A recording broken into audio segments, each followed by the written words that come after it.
और सबसे पहले लोकतंत्र के चौथे स्तंभ तमाम मीडिया बंधुओं को जोहार, नमस्कार, आदाब। आप सभी जानते हैं पत्रकार बंधुओं, झारखंड एकमात्र राज्य है जहाँ के लोगों को आज भी चला जा रहा है, जो खनिज संपदा में अव्वल है, जो साधन संसाधन में अव्वल है, जो इस देश को उन्नति का रास्ता देता है।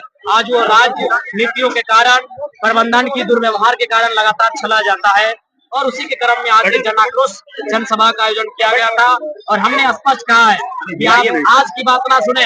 1990-91 में विनोद बहादुर बिहारी महतो के नेतृत्व में तमाम उस समय जो विस्थापित नेता हुआ करते थे इस क्षेत्र के, जब उनसे बातचीत हुई है तो आपने क्या स्वीकारा है?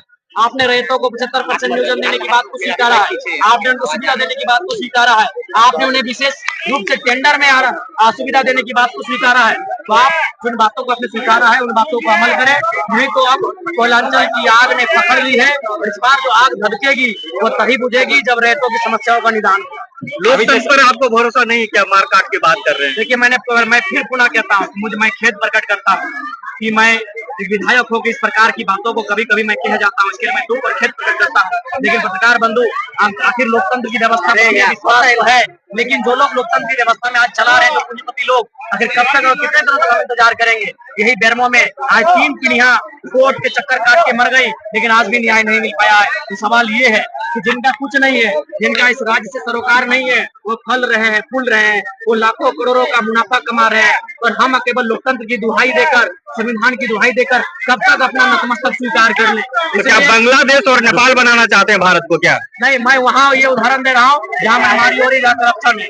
अगर करप्शन है, जहाँ मनमानी है, जहाँ गलत हो रहा है, वहाँ जनता को एकजुट होना चाहिए और प्रबंधन हो चाहे सिस्टम उसके खिलाफ लड़ना चाहिए। 1.5 करोड़ चुनौती की बात की, क्या ये राजनीति बिल्कुल है या सही बात? ये सच्चाई है। इस बात का मैं खुलासा तभी करूंगा जब वो व्यक्ति सामने से आकर मुझे कहे, तभी, नहीं तो कुछ चीजें गोपनीय है। उसने संदेश मुझ तक भिजवाया था तो मैंने आपको कुछ बातें बताई है। राजनीति के पीछे कौन हो सकता है? उसको क्या चेतावनी देना चाहेंगे? देखिए, चेतावनी यही है कि हमें कुछ हुआ तो हमें लगता है इस बार कोयलांचल में वो होगा जो इससे पहले ना हुआ। क्या लगता है, क्या अनुमान है कि कैसे लोग ऐसे जो लोग माफिया जगत में सक्रिय है, जो लोग इस मिट्टी से खनिज संपदा का दोहन कर रहे हैं, जो लाखों करोड़ों का कारोबार कर रहे हैं, स्वाभाविक है हमारी आवाज से। और यही नहीं कि हम सड़क में, सदन में भी बेबाकी से बातों को उठाते हैं, तो जाहिर सी बात है उनको अस्तित्व को चुनौती पहुंच रही है, उनके समाज को, उनके वर्चस्व को चुनौती मिल रही है। निसंदेह ये बातें होनी स्वाभाविक है। इस तरह से धमकी लेके सिक्योरिटी आप क्या व्यवस्था है? ठीक है, उनको यही कहेंगे कि हमारा मांग संवैधानिक है। आप अपने लिए विशेष मांग करें, आप अपने लिए विशेष रास्ता तैयार करें, एक तरीके से रास्ता तैयार करें, विरोध भी करना तरीके से करेंगे। विधायक एक चीज बताएं कि किस तरह से आपको सुरक्षा की व्यवस्था आपकी क्या है? नहीं, देखिए, हम आपको जब कहना चाहेंगे, हम इकलौते पार्टी के विधायक हैं, इसलिए राज्य सरकार को मतलब है तमाम जो वर्ग है जो सुरक्षा की जिम्मेदारी लेते हैं, तो कोई बात नहीं, हम पे जनता का आशीर्वाद है। हम जिस प्रकार आज बेबाक है, कल भी उस तरह बेबाक रहेंगे। हम अपने आवाज से लोगों की, जनता के हित में जो आवाज उठाते हैं उससे कोई समझौता नहीं।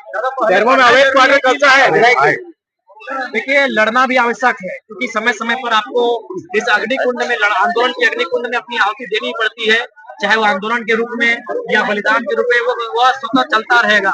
लेकिन आंदोलन को जिंदा रखने के लिए, हक अधिकारों को जिंदा रखने के लिए समय समय पर ऐसी स्थिति सामने आती है जिनसे हम लोग कभी पीछे नहीं हटे। क्या करेंगे आगे? हम लोग अगला खड़ा रूप तैयार करेंगे और हम लोग बंदी की ओर बढ़ेंगे। और बिल्कुल उससे पहले हम लोग प्रयास करेंगे, समन्वय बनाएंगे, जितने भी विस्थापित समितियां हैं उनको गुलबंद करेंगे, उनको एकजुट करेंगे, उसके बाद हम लोग एक नया कार्यक्रम प्रस्तुत करेंगे। आज आपके विरोध में आदिवासी समाज आ गया है, इस आंदोलन में क्या आपका साथ देंगे लगता है? देखिए, आदिवासी समाज, मैं जिस क्षेत्र में हूँ, निसंदेह उनकी भी का विस्थापन हुआ है और उन्हें भी कम से कम इस विस्थापन की लड़ाई में सहयोग करना चाहिए। उसके बाद उनकी मंशा जैसी भी, उन्हें अगर लड़ना है तो विस्थापन के खिलाफ आके लड़े, जिस तरह वो गोलबंद हो रहे हैं, झारखंड के सुरक्षा को लेकर गोलबंद हो। आज जब झारखंड बन रहा था तो उस समय सभी कुर्मी आदिवासी बिल्कुल भाई भाई का नारा था, मासूमादी भाई भाई का नारा था। आदिवासियों के सवाल पर बोले तो आपको और सीपी चौधरी को इस्तीफा मांग रहे हैं, इस्तीफा देंगे? क्यों देंगे? वो आप विधायक पद में रखे किसी एक जाति के प्रति लाभ पहुंचाने की बातें कर। नहीं, जब हमने ये कहा था कि लोगों को पहाड़ आदिवासियों का, पहाड़ आदिवासियों का, जब हमने जादूगोड़ा का मामला को उठाया था तो आप पूछ रहे, जब मैंने आदिवासियों के हित की बात की तब तो आप ताली बजा रहे थे।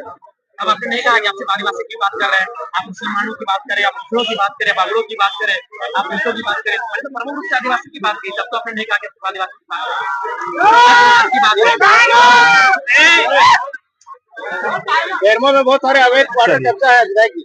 बिल्कुल, ये बिल्कुल असंवैधानिक है, अनैतिक है और गैर कानूनी है। इसका प्रबंधन को संज्ञान में लेना चाहिए। जो लोग अवैध रूप से चलिए, हो गया। बाहर में रुकिएगा, चलिए। देखिए उसके लिए जनता को भी जागरूक होने की आवश्यकता है, जनता को भी और प्रशासन के साथ साथ प्रेस मीडिया के बंदों को, क्योंकि हमें लगता है कि वो इतने वो तो रात में अंधेरे में ऐसा नहीं कि चमत्कार करके चले जाते हैं। प्रेस मीडिया का विशेष योगदान नहीं है, जो भी कोयला चोरी हो रहा है, मुझे लगता है इस देश को पुनः एक बार प्रेस मीडिया की बहुत जरूरत है कि ये खनिज संपदा में लूट से अगर कोई हमें बताएगा तो प्रेस मीडिया का रोल है। प्रेस मीडिया का भाई आगे दादा, घाट के लोग चुनाव के बारे में क्या कहना चाहते हैं? घाट के लोग चुनाव धन्यवाद। बस कर दे, एक दिन सब कर दे।